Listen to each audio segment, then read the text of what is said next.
Latest news updates కోసం ఇప్పుడే download చేసుకోండి media effects app. Welcome to media effects. Online మోసాలు రోజు రోజుకు పెరిగిపోతున్నాయి. కొత్త రూపాలలో మన ముందు జరుగుతున్నాయి. మనం ఎంత జాగ్రత్తగా ఉన్నా కొత్త విధానంలో మోసగల ప్రయత్నాలు చేస్తూనే ఉన్నారు. ఇప్పటి వరకు మనం బ్యాంకుల పేరుతో జరిగే మోసాలు చూసాం. స్టాక్ మార్కెట్ పేరుతో తయారు చేస్తున్న నకిలీ వెబ్సైట్ల గురించి విన్నాం.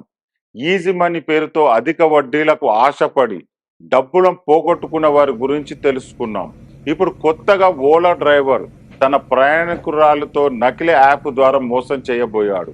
అధికంగా డబ్బులు వసూలు చేయడానికి ప్రయత్నించాడు. ఆ మహిళ అప్రమత్తంగా ఉండడంతో ఆ ప్రయత్నం బెడిసి కొట్టింది. ఇటీవల సామాజిక మాధ్యమంలో ఈ వార్త వైరల్ అయింది. బెంగళూరు చెందిన ఓ మహిళ ప్రయాణం కోసం ఓలా కారును బుక్ చేసుకుంది. కారు రాగానే అందులోకి ఎక్కి గమ్యస్థానానికి చేరుకుంది. డబ్బులు ఎంత అని అడగగా డ్రైవర్ 749 అని చెప్పాడు. కానీ ఆమె యాప్లో కేవలం 254 మాత్రమే చూపించింది. ఆ విషయమే ప్రశ్నించగా డ్రైవర్ తప్పించుకోబోయాడు. వెంటనే అతని ఫోన్ను పరిశీలించగా అది నకిలీ యాప్ అని తేలింది. అంటే దాదాపు 500 రూపాయలు ఎక్కువ తీసుకోవడానికి డ్రైవర్ ప్రయత్నించాడు. ఓలా కారులలో ప్రయాణించే వారందరూ ఇలాంటి మోసాలపై జాగ్రత్తగా వ్యవహరించాలి. ఈ విషయం సామాజిక మాధ్యమంలో వైరల్ కాగానే నెటిజన్లు పెద్ద ఎత్తున స్పందించారు.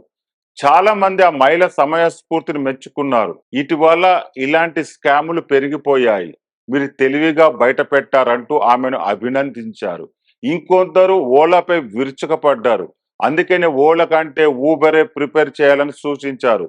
అటువంటి పరిస్థితులను నివారించడానికి యాప్ బిల్డ్ వాలెట్ ఉపయోగించడం ఉత్తమ మార్గం అని కొంతమంది సలహా ఇచ్చారు.